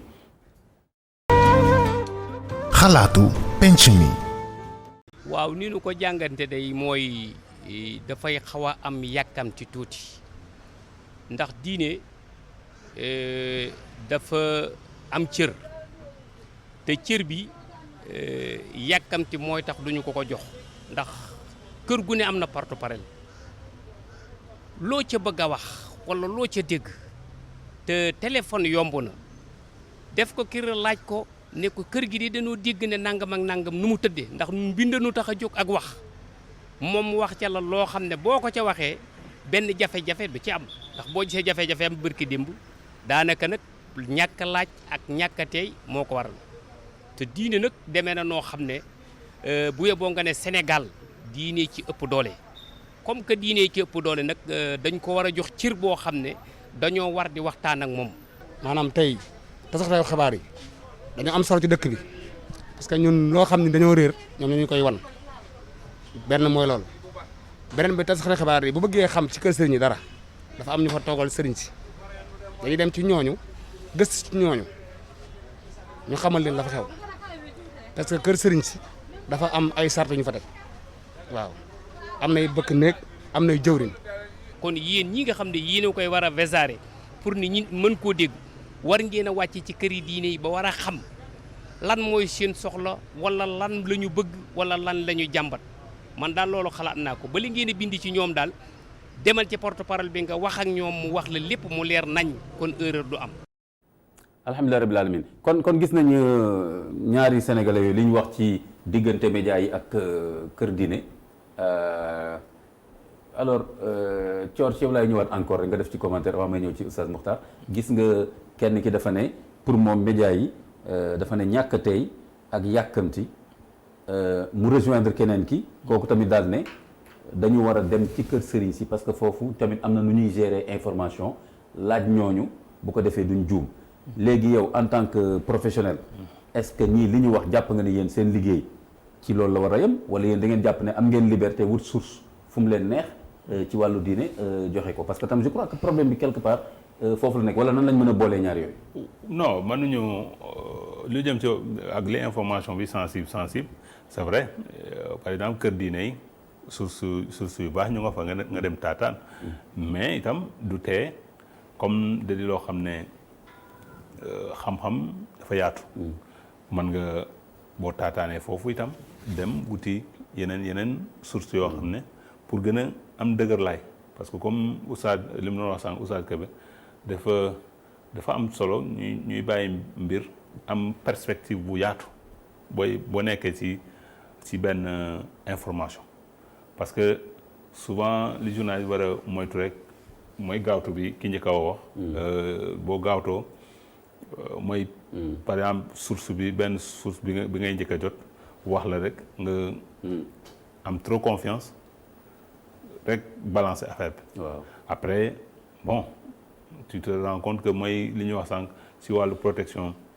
des sources parce que souvent am na ñoo xam ne dañ lay manipuler te si kër diine yooyu am na ñoo xam ne seeni intérêt moo leen fa tax a toog mën nañ la manipuler ci loo xam ne rek si seen naf su bakkan je pense que loolu la ko olof di waxee. waaw parce que boo demee ci kër diine yi. voilà ñoom seen bopp boo fa demee. ñoom ñoo naan waxalal kii ak kii ak kii. du koo dajal foofu rek ñu ne la déglu ko. voilà donc duñ ñi nga xam ne rek ñoo kii parce que souvent aussi sëñ bi xalif bi am na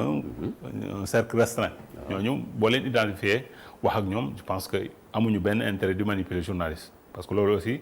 bu ëllëgee bu dee loo xam ne dañ ñu manipuler baaxul sax si kër diine boobu donc je pense que ñooñu aussi. kon je crois que le minimum en tout cas pour trouver équilibre tuuti. il faut que au moins journalistes yi ne serait-ce que. ñu wut information bi directement ci entourage bi kilifa diine bi. après su leen neexee nag ñu wuti feneen mais ëpp naa def ñu bañ a wut information. foofu mooy source première bi de information boo xam ne si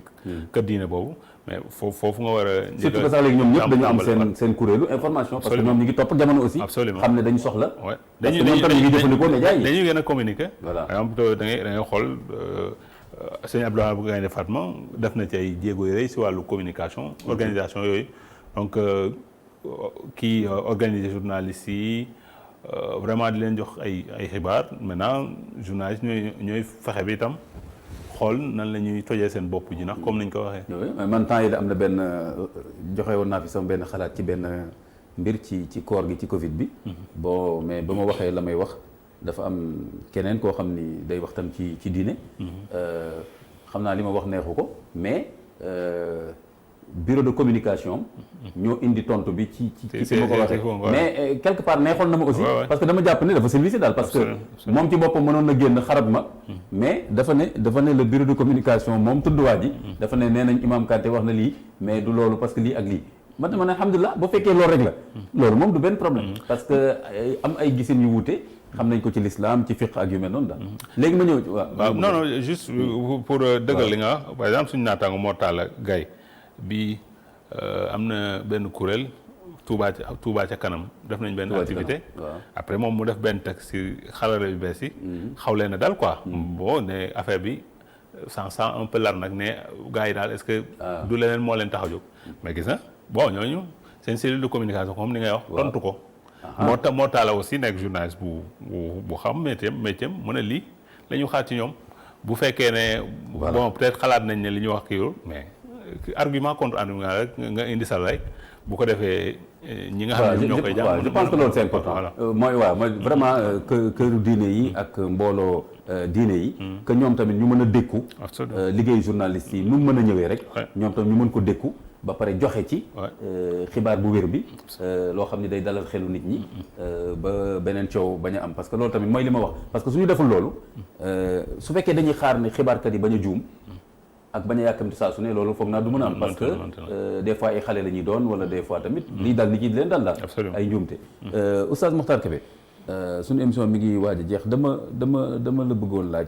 kon ci wàll boobu effectivement Sénégal ni mu tëddee nii tey jii yow yan proposition nga am ci médias yi ak këru diine yi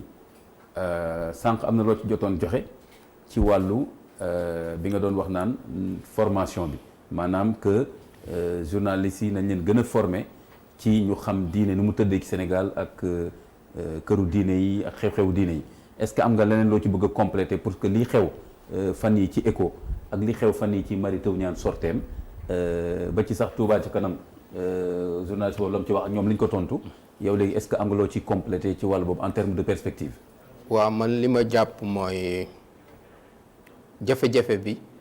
il faut ñu xam source bi lan la. jafe-jafe bi dëgg-dëgg du lépp tort la bu nekk ci journaliste yi jafe-jafe bi responsabilité la bu ñu partagé c'est-à-dire mooy suñu kilifa yi dañu yor mission yor procès social te duñu communiquer lu bari. yow jàng nga yonent bi alayhi salaatu wasalaam tuuti la lu xew mu néew mu bari génn na ci jëmmi boppam yéeg ci minbaram woote nit ñu wër ko mu wax li xew joxe orientation suñu sëriñ si duñu suñu kilifa yi duñu communiquer lu doy même ñu yor seen kàddu sax duñu communiquer lu doy loolu difficulté la bu ko defee koo xam ne kii nit ñi dañuy xaar sa kàddu te doo wax nit ñi dañuy wër luñ la waxal mën na nekk lu baax comme mën na bañ a nekk lu baax même ñi nekk ci sa wet sax léeg-léeg ñu wutal la luñ la waxal donc communication bi il faut ñu yokk ñaareel ba mooy alors kilifteefu diine ni ñu ko tabaxee nii affaire yi mythe la ñu ko def te yonent bi borom bi dafay insister ci nekk bi mu nekk nit innama ana basharum mislukum man nit laa comme yéen donc yii dal nit ñi daf may dal feebar na wane ko am na crise am ci famille ak i soxnaam wane ko am na ay difficulté ñu mu àndal wane ko amul luñ ci nëbb parce que affaire nit la même alquran sax moo koy refléter alors ñàkk déggoo gi mu ñàkk déggoo ak soxnaam ci biir këram pour wane ne kii nit la mais fii kilifa diine gi kenn tabaxu ko ci projet social bi nga xam ni moom la yenu bu ko defee nit ñi di wax ci projet bi mais kilifa diine gi la ñu def mit bu ko defee lépp loo xam ne lii daf ko nar a delloose mu nekk nit comme nit ñi alors loolu dañuy jàpp ne dafa sensible fekk lu sensible amu ci maa ngi lay jox benn exemple ci fan yii exemple la bu ma dund ku ma xam ku dëkk Algérie muy kilifa goo xam ne gi yegg na ci dayoo bu tolloog kilifa yi ñuy wax fii ma laaj ko jigee mu ne ma feebar bi daf ko dal mu toog 2 semaines ñu ubbi page am muy gërëm ñi nga xam ne ñoo ko doon ñaanal alors et cetera wax mu nekk mbir moo xam ne bi bu ordinaire la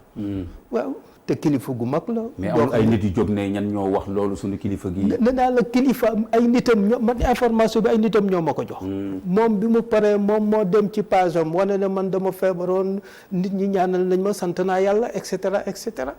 donc c'est-à-dire nit boobu ñu tabax nga xam ne ci lépp lay feeñ waaw nit la koo xam ne kii du nit comme nit ñi alors loolu difficulté la boo xam ne bi loo ci laal rek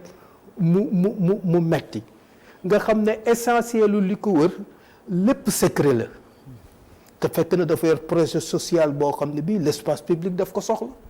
donc kooku aussi il faut ñu régler ko delloo nit ñi ci seen dimension yu réel yu objectif ba nga xam ne nit ñi dinañu xam liñ ci wax kenn du xotti seen xorma nit ñi dinañ leen jox seen xorma jox leen seen dayo jox leen seen maqaama mais nag ñu nekk ay nit comme nit ñi beneen bi mooy manque de formation bi nga xam ne moom lañ doon wax ci ñi nga xam ne ñooy jëfandikoo affaire diine ci wàllu presse heureusement man ci at yële ci gannaaw am na benn réseau boo xam ne bi ñoom Baro ñu ngi ko installé woon waaw ngir journaliste yi nga xam ne dañuy yëngatu ci fait religieux nan la ñuy fexe ba orienté leen jàpp naa ne foofu la ñu war jëm gën ko xóotal ñu gën a comprendre même léeg-léeg sax ñu jaxase leen léeg-léeg ñu poser benn question boo xam ne bi dañu koy poser nit ci wàllu diine mu joxe réponse du ñu mën a def réplique parce que amuñu ci argument lu leen may ñu waxe ko noonu bu doon ci économie ñu ne ko du noonu mais bu dee ci diine ji loolu waa ji waxe moom la ñuy andil société bi noonu te fekk na mën na am lépp njuumte la léeg-léeg sax ñu def ko à la une bu rëy boo xam ne bi mën na tukkil àdduna donc il faut diine ji ñu xam ne domaine la boo xam ne bii ku ciy gëstu di ci wax da nga ci war a dellu alors ñu former la ci bu ko defee ñu dimbalante aussi ak kilifa yi nga xam ne ñooy kilifa diine yi beneen bi mooy société bi aussi ñu fexe ba mu nekk société boo xam ne bi nit ñi dinañ leen yar ci ñu ñemee contradiction nga xam ne boo amee lu la naqari xam nga yonent bi alayhi salaatu wa salaam ñaari yëf dafa am dañu joxe rumeur ci ni soxnaam def na lu jubul waaw xam nga rumeur yonent bi këram bi ñu tuumaalee soxna Aïcha waaw rumeur boo xam ne bi siiw na ba métti yëpp di ko waxante ba mu def soxna Aïcha presque mais ñëpp yëgul nañ ko waaw mais moom dafa dal di toog di xaar ay solution parce que amul solution boo xam ne bu immédiate la lan lay def mooy alquran dafa yar nit ñi boo demee ci lawlaa iz sami'tumuuhu zannal mu'minuuna bi anfusihim xayran teewoon bi ngeen déggee information boobu ngeen jël forme bi gën a positif ci information bi teewoon bi ngeen jëlee information bi ngeen ne demawut noonu mais beneen bi dafa am beneen information boo xam ne bi dafa xew parce que dafa am lu xew këram mu isolé ay soxnaam ñu siiwal ni yonent bi bàyyi na ay soxnaam nit ñi di ko waxtaane ba ci jumaa ji donc loolu am na réponse boo xam ne bii réponse bu teew la donc kenn la yebal defe naa ne Ibnu Abbas la wala keneen mu dem dajale nit ñi woo leen ne leen li ngeen di wax demewut noonu yonent bi bàyyiwul kenn ci soxnaam yi donc nga joxe leeral affaire bi parce que ay possibilité leeral a ngi fi yoo xam ne yi ay possibilité yu bari la mën na nekk possibilité yu direct comme mën na nekk possibilité yu indirect mais li ñu mënul comprendre mooy ci société bu normal nit ji jëfandikoo violence parce que am na lu nu wax ci benn groupe même bu fekkee ne wax ji jaarul yoon am na ay yoon fajal sa bopp yoo xam ne yi société kenn du ci fajal boppam te loolu dafa bari du sax ci fee bi moo tax ñuy wax mais dafa bari lu muy xew même ku am baat du sax affaire du diine waaw moom la doon wax sànq voilà am na ñoo xam ne fii dañu am baat c'est ça waaw ay journaliste wax nañ leen ñu génn jëflanteeg ñoom jëflante boo xam ne bii jaaduwul yónnee leen ay nit ñu jëflante l'essentiel beneen bi aussi mooy Sénégal war na dépasser loolu wax dëgg yàlla parce que li fi nekk ci xam-xam Seena ak imam diine war nañ dépasser loolu beneen bi mooy coor noo ngi ci réew moo xam ne dañu ko mën a mobiliser ci tabax ko réew moo xam ne dañu ko war a mobiliser ci jàngal nit ñi réew moo xam ne dañu ko war a mobiliser ci yar leen mais loolu presse bi fa nekk warul nekk presse boo xam ne bii presse su joxe ay affaires yu ndaw la presse su mission la war doon dañu war a am mission wu gunge askan wi tabax leen yëkkati leen éducation développement voilà cohésion ñu sociale dem ci les grandes questions mais presse bi moo en tout cas benn presse bi bu ma waxul lépp alors ñu divertir nit ñi léegi jumtuwaay yi ñu tabax rek jumtuwaayu divertissement la te loolu am na réew yu ko attan mais suñu réew yi yegguñu dimension wu divertissement boobu même bu fekkee ne day am divertissement la boo xam ne bii ci cadre bu yem la li ci des presse mission la ñu war a am bu ñu amoon presse mission vraiment diw dafa feebar diw bàyyi na soxnaam diw alors tànkam dafa fakastalu fële vraiment kooku du doon loo xam ne lii lu rëy la ak diw moomu maqaama bu mu mën a am yooyu mooy orientation bi responsabilité bi yéen ñi yéen a ko yore mooy fexe ba presse dem ci question yi nga xam ne mooy question yi essentielle ñu mobiliser ci société bi yi nga xam ne mënul ñàkk nag ñu bàyyi ko ñi nga xam ne ñii tal nañ ko mais diwu feebar na diwu génn na vraiment warul nekk li gën a rëy loo xam ne lii mooy waral coow ci penc bon tabarakallah mais ala kulli xaal foog naa en tout cas émission bi foog naa contribution la ci li ñu doon wax loolu la ñuy bëgg a jeexalee émission bi li ñu doon wax ni li gën a am solo mooy Sénégal fi mu nekk li mu soxla mooy daanaka comme ci presse lañ doon waxtaanee mooy que presse soxla nañ ko ci réew mi soxla nañ ñu am xam-xam ci wàllu presse xam nu ñuy liggéeyee ak nu ñu koy tegee ci yoon nañ leen bàyyi itam ñu liggéey ak xel bu dal bañ leen fitnaal bañ leen bunduxataal waaye ñooñ tamit nañ respecté seen charte liggéey rawatina lu jëm ci wàllu diine nga xam ne question sensible la fii ci Sénégal ni nga xamee ni tey ji France question antisémitisme par exemple question bu sensible la tey ji boo taxawee France daal ni juif yi nangam yaakaar naa ni dina am loolu ci fekk parce que question bu sensible la ndax seen histoire fi mu jaar ak yu mel noonu kon fii Sénégal tam diine nu mu fi tëddee journalistes yi nañ gën a bàyyi xel que ni war nañ gën a outiller ci nu ñuy traiter l'information religieuse dans le champ religieux je pense que loolu war nañ ci mën a jubóo mais en même temps aussi kuréelu diine yi rawatina kilifa diine yi war nañu gën a yar seeni membre dégg nga ci yaatu dënn ak xam njuumte bu amee parce que ñun tey presse la ñuy waxtaane bu jógee ci wàllu presse nan lañ ko mën a dékkoo ba mën ko jubbanti ba teg ko ci yoon te boo seetee ba seet l'islam nag bale am na ci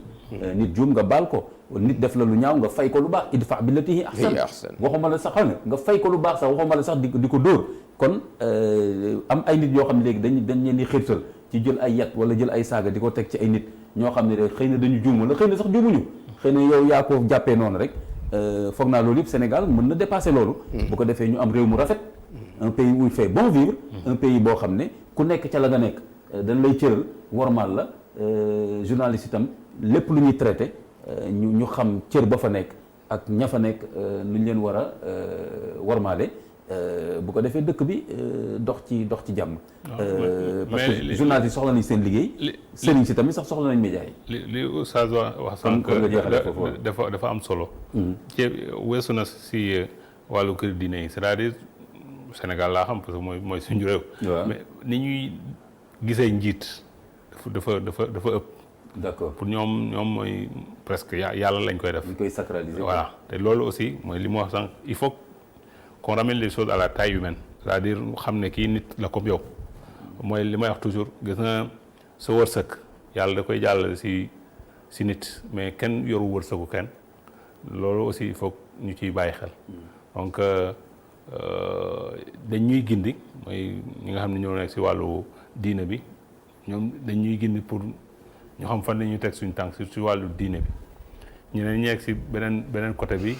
itam ñuy béy seen waa seen wàll si tool bi donc ku ci nekk bu defee ne kii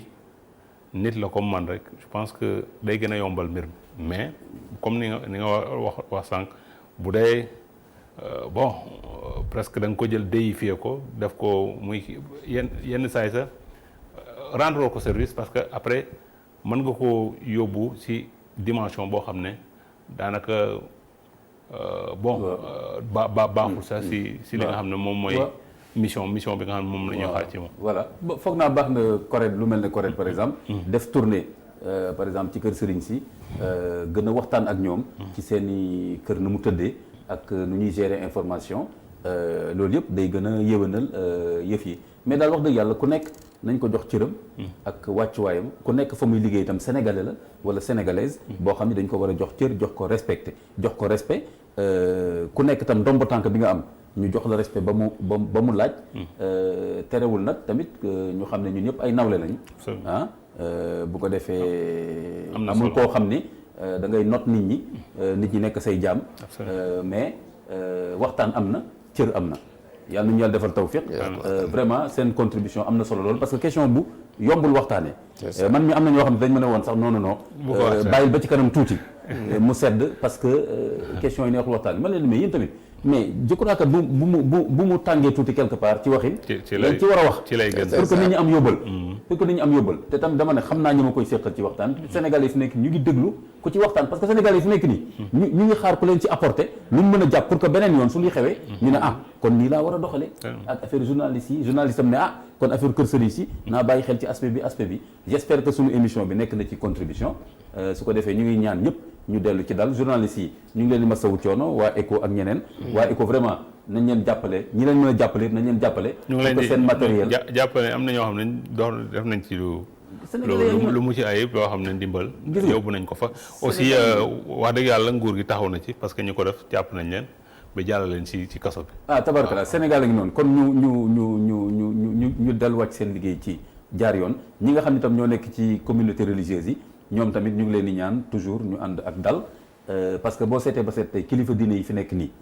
mais lu ne def nañ leen ko te lu ne baal nañ ko nit ñi te ñoom dóorluñu kenn saagawuñu kenn d'accord ngeen ci ak man loolu kon nag loolu nañ koy gën a feeñal ci taaru l'islam boo demee ci seen bindi yëpp ñoom kilifa diine yi amul kenn ku ci dóorlu kenn amul kenn ku ci saagalu kenn amul kenn ku ne baaluma kenn ñoom ñëpp bale moo jaaxaloon nit ñi ba nit ñi miinoon leen sax ñeme leen dégg nga di leen ñooxu lu ne dañ lay nettali naan benn bis am na ku ñëw ne sëriñ bi lii kii nii sëriñ bi kii taalibe yi ñëw nag bi sëriñ bi ne leen bàyyi leen ko kon tam jikko boobu je crois que nañ ko gën a feeñal ko defee affaire yi gën a ànd ak dal ko defee lépp tegu ci yoon kon vraiment ñu ngi leen di sant di leen gërëm di remercier bu baax Mamadou Thior président CORED di remercier bu baax di sant Oustaz Mokhtar Kébé Ablaye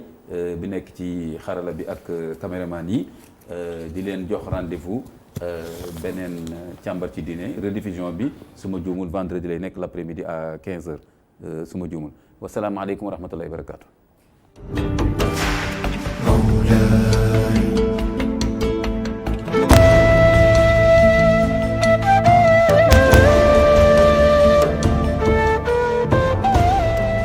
Càmbar ci diine sur ITV.